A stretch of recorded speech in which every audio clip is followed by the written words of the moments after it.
Today's video is about diversion in a DC criminal case. Now, we get a lot of calls and contacts from potential clients, and we get asked the question whether diversion might be available in their DC criminal case, or they might have read something online about diversion and they want to know what it is. So this video is going to explain that, and it's going to explain it in three primary topics. First, I'm going to explain what diversion is. Second, I'm going to discuss the types of potential diversion agreements that may be available in a DC criminal case. And then finally, I'm going to go over what the benefits are for entering into diversion in a DC criminal case. My name is Joseph Scrofano, and I'm the founder and managing partner of Scrofano Law PC, where we defend individuals arrested or under investigation in the District of Columbia, Northern Virginia, and Maryland. So, what is diversion? Diversion is basically an alternative method to resolve a criminal case through some agreement with the prosecutor and government that involves the defendant doing certain things or jumping through certain hoops, or in some cases not doing certain things, and in exchange for that, if the defendant complies with the terms and conditions of the agreement, the case will ultimately be dismissed. Now, I say that's an alternative way to resolve a case, because in most criminal cases you usually only have two options. One, either enter into some type of plea bargain where you plead guilty, get convicted, maybe the prosecutor dismisses some of the other charges or makes a specific recommendation for probation or some other sentence as part of the plea agreement, or going to trial where you actually require the government to prove their case beyond a reasonable doubt, which means they have to prove every element of the offense. They have to bring in witnesses to testify against you. You have the opportunity to put on a defense, and you will either have a judge, if it's a bench trial, determine whether you're guilty or not guilty, or a jury in a jury trial will determine whether you're guilty or not guilty. So again, diversion is basically entering into an agreement with the government that requires you to jump through some hoops, and if you jump through those hoops successfully, the government in the end will dismiss the case. Now, what type of diversion agreements are available in DC criminal cases? It's important to keep in mind that they're not available in all cases, and it's completely within the discretion of the government and the prosecutor to offer diversion in criminal cases. And they're usually going to offer them in cases where the factual allegations are not too severe, and the defendant has a no criminal record or a limited criminal record.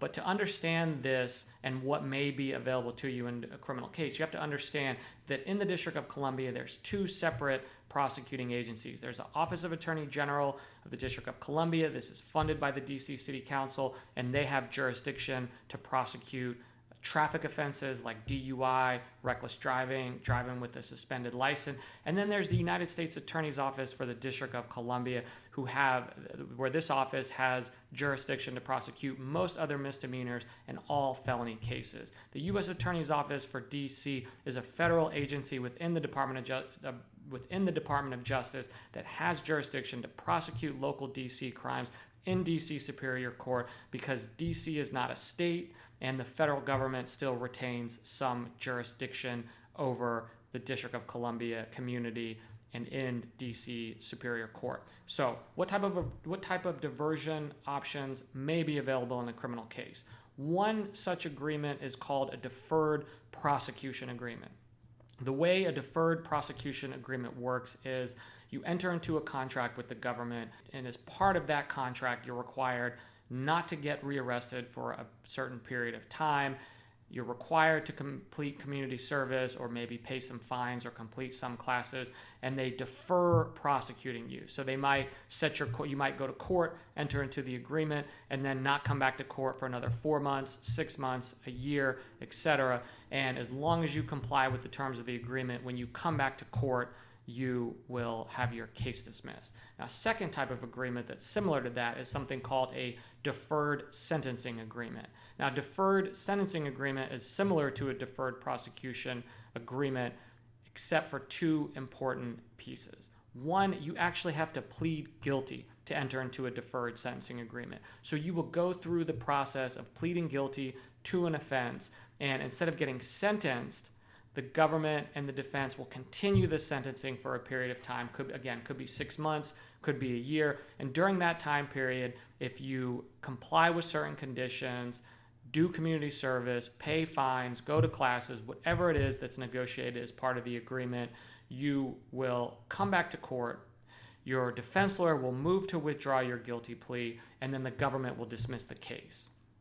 Now, in a deferred prosecution agreement, you don't have to plead guilty. In a deferred sentencing agreement, you do have to plead guilty. And that's also important because if you violate the terms of your agreement in a deferred sentencing agreement, the government can revoke the agreement and you will go straight to sentencing. Now, on a deferred prosecution agreement, if you somehow don't comply with the terms of the agreement or you get rearrested, you can always set the case for trial still if the government revokes the agreement. Again, on a deferred sentencing agreement or DSA, you can't set the case for trial because you've already pled guilty. The only thing they deferred was the sentencing, and when you come back to court, you will get sentenced if the government revokes the agreement.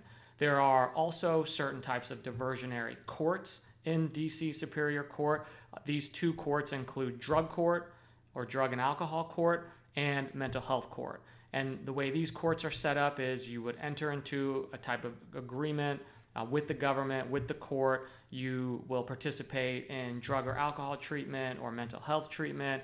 There tend to be pretty rigorous programs. It could be inpatient treatment, outpatient treatment. If you violate, you will be required to drug test on a regular basis. If you test dirty for drugs, you could suffer or serve certain sanctions, which could include like 3 days in jail or having to sit in court all day. But in the end, if you comply with all the treatment requirements for drug court or mental health court, in the end, you could have your case dismissed. And in more serious cases, you may end up getting convicted, but you could have the jail time waived if you complete this program. So these are the types of agreements that may be available in DC criminal cases. This is an explanation of what diversion is in a DC criminal case. Now, what are the benefits of entering into diversion in a DC criminal case? The biggest benefit in entering into diversion in a DC criminal case is, as the client, as the defendant, you have your fate in your own hands. In the criminal justice system, there is all types of things and issues that are going to be outside your control.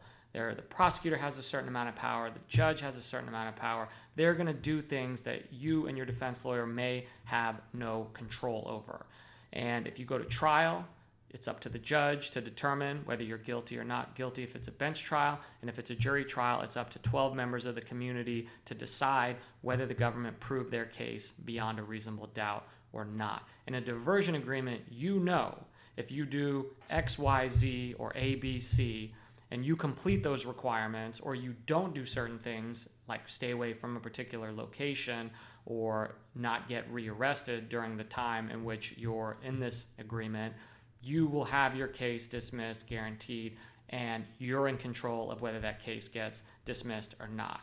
Another benefit that's obvious is in most diversion agreements, you're going to end up without a conviction on your record. So again, it's the only way to resolve a DC criminal case without getting a conviction and with a guaranteed result. And when I say guaranteed, it's guaranteed because you know if you do, like I said, if you comply with community service, if you don't get rearrested, if you pay the fines, if you take the classes, in the end, you'll have a guaranteed dismissal, which gives you a tremendous amount of peace of mind in a case where you're usually going to have a lot of uncertainty and anxiety about what's going to happen. Now, does it always make sense to take diversion in a criminal case? No. Every case is different, and that's why you need to speak with an experienced DC criminal defense lawyer to help walk you through what the potential benefits are, what the potential consequences are, to evaluate the evidence that the government has to determine whether it might make sense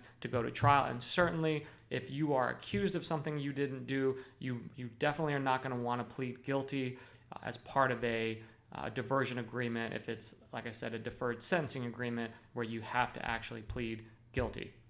So if you or a loved one or a friend has been arrested in the District of Columbia, I highly recommend you contact Scrofano Law PC as soon as possible. We can set you up with a free case evaluation. Either call or text the number in the video or click on the link to the website and you can set up and contact us that way.